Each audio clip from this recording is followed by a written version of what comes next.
JP's podcast. I'm your host, Dr. JP, and today we will talk about horizontal life balance. How healthy people need to work, play, and grow. Hello there. I'm Dr. JP, and these are my diaries from, since 20 years ago. 25 years ago. I started writing a diary when I was 17. Well, originally when I was 10. I might find it here somewhere. It was a really nice, here it is, Indiana Jones themed diary that my sister got me when she was living in London.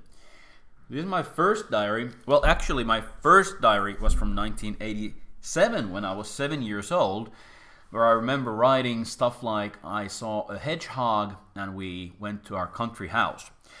Right after that, in 1990, I wrote a diary where I made notes every single day. Then, when I was 17 years old, I might have it here somewhere, I kept a diary for, again, 1 year straight, just these short snippets of my life, what happened during each day. Then when I was 19, in 1999, I started writing a diary or a journal pretty consistently. On and off until from 2004, right around here somewhere, I started writing very consistently.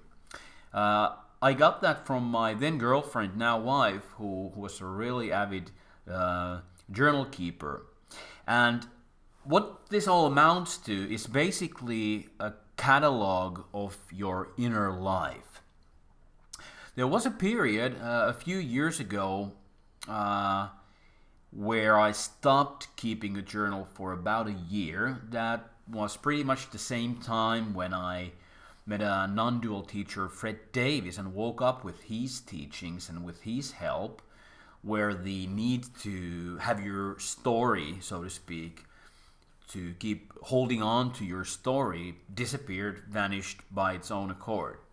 But then what I found to be really interesting is that after about a year and a half of not really just journaling once a month, perhaps not having that need, I'd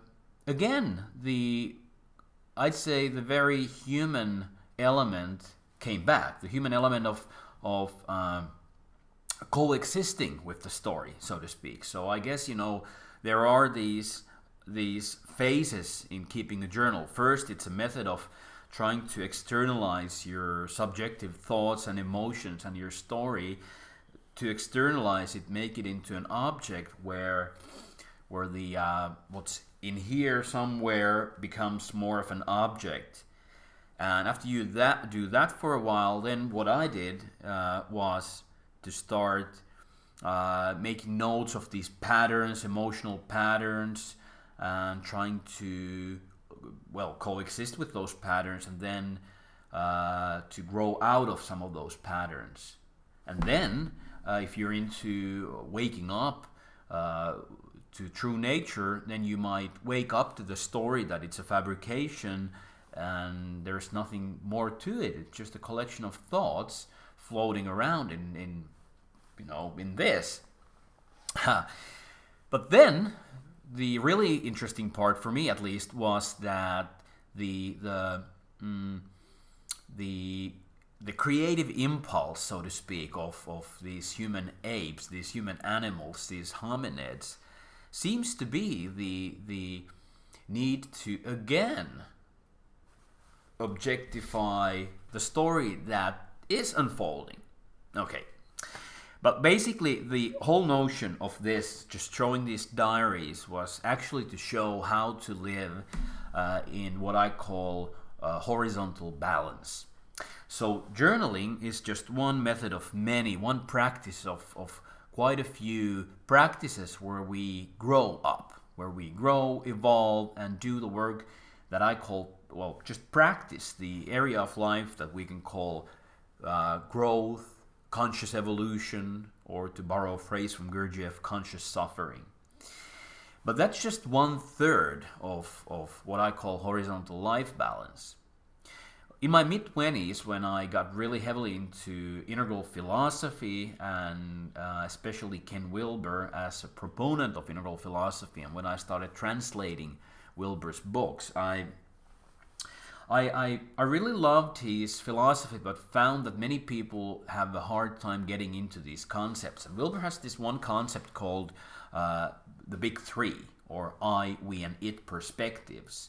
Also found in Plato's The True, the Good, and the Beautiful, and in Immanuel Kant's The Three Critiques, in the concepts of Buddha, Dharma, and Sangha. So these big three spheres of life appear basically cross-culturally as these natural perspectives of I perspective, the subjective perspective, the we perspective, that is the intersubjective perspective, and the objective perspective, that is the it perspective. They seem to arise in all human beings all over the world.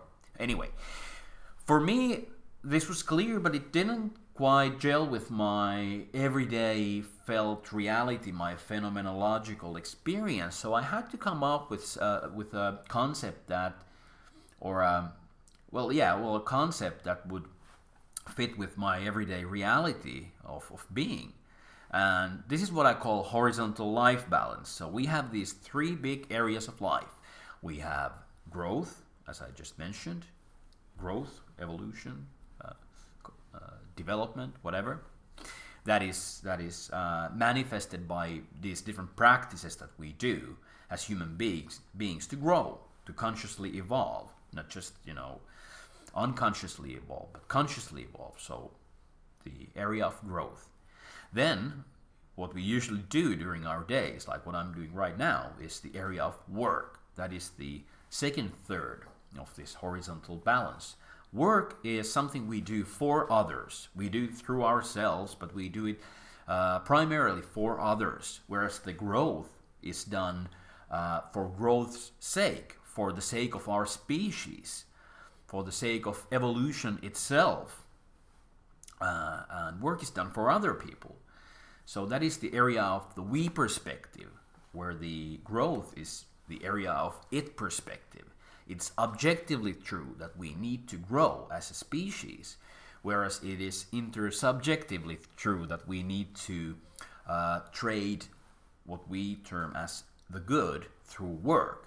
Like, for example, you watching this video is you must have a notion that it is good to watch this video. It is good to learn something new. And what I do as a teacher and a coach is to, try and teach and try and share my knowledge. Anyways, that is the other third. And the first third, or the third third, is the area of play. So that is what we can term hobbies, pastimes, whatever that we do for the sake of just doing it. It's done from the I perspective. I must see it as something that I find beautiful, fun, whatever. So for me, for example, it's making music, watching films, whatever I do just for the sake of it. Work is done for the sake of others, and practice is done for the sake of the human species. So these three perspectives, these three areas of life must all have their own share in our everyday life. And it's very common. I've written about it in some of my books, like in this book. It's unfortunately only in Finnish, but it's called The Stress-Free Leader. Is that quite a few people in demanding works have too much work, not enough growth, and not enough play. Some people might have too much growth, like people who are very dedicated to furthering their so-called human development side or spiritual evolution or whatever. But they might lack work and they might lack play. And some people, this is not often a problem, but like let's take kids for example. Their world is filled with play, and their work and their growth are all intertwined with play. And that's basically where we want to get. So as we first try to harmonize these three areas of life, that is usually the first step. Or I'd say the first step, what I see in my coaching clients, is that we need to first separate them. We need to first see if our life is filled with work, we need to see what is fun for us, what is play for us, what would that consist for you. Then to separate, what would growth be for us. Let's take an example from the system called Enneagram. In Enneagram, there are very clear patterns for growth for each type. So we might work with that. So first we might need to separate those three big areas of life: play, work, and growth, and to see, what is work for me, what is growth for me, what is play for me. Then after they're separated, then allot a certain amount of energy for all of them, and maybe even have a program around them. This is what I do for fun, this is what I do for work, this is what I do for growth, and maybe even have a program. I got into this thing almost 20 years ago. We bought this together with my wife. It's called Integral Life Practice.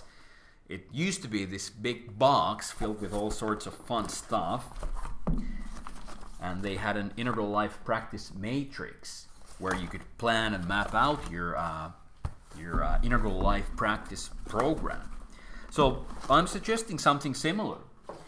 But after that, the third phase of horizontal life balance is where all of these start to become one again. We can't skip the steps, so we usually first need to separate them, then allocate time for them and energy for them.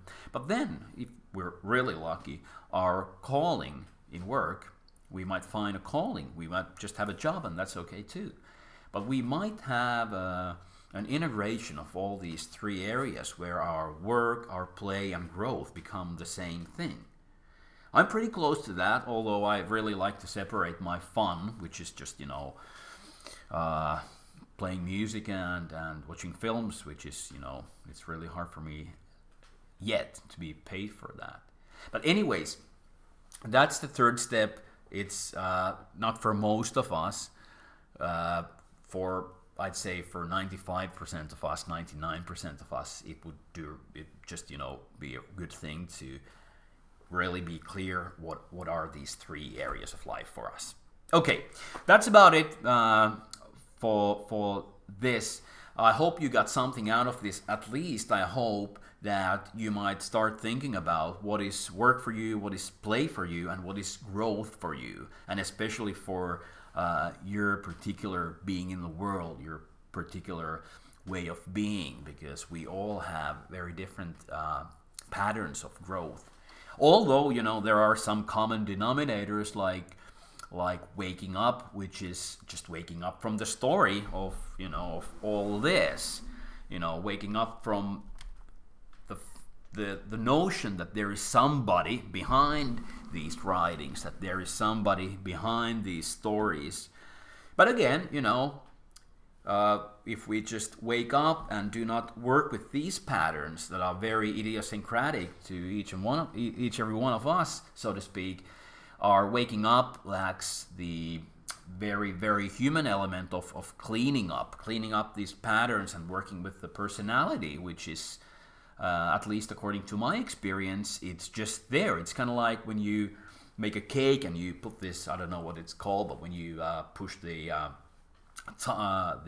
topping through this little thing where you can make some patterns to a cake, our personality is like this filter, which is, our true nature is, so to speak, filtered through these personality patterns, and we still need to work with them because, we have loads of examples from teachers, spiritual teachers, gurus, non-dual teachers, whose personality patterns would have really needed some cleaning up. So anyways, more on that on a previous episode where I talked with Keith Martin Smith, who wrote a really good book called When the Buddha Needs Therapy. I have it here somewhere. But anyways, thanks for watching. Be sure to check out the website if you're interested in coaching or whatever. Until next time, bye.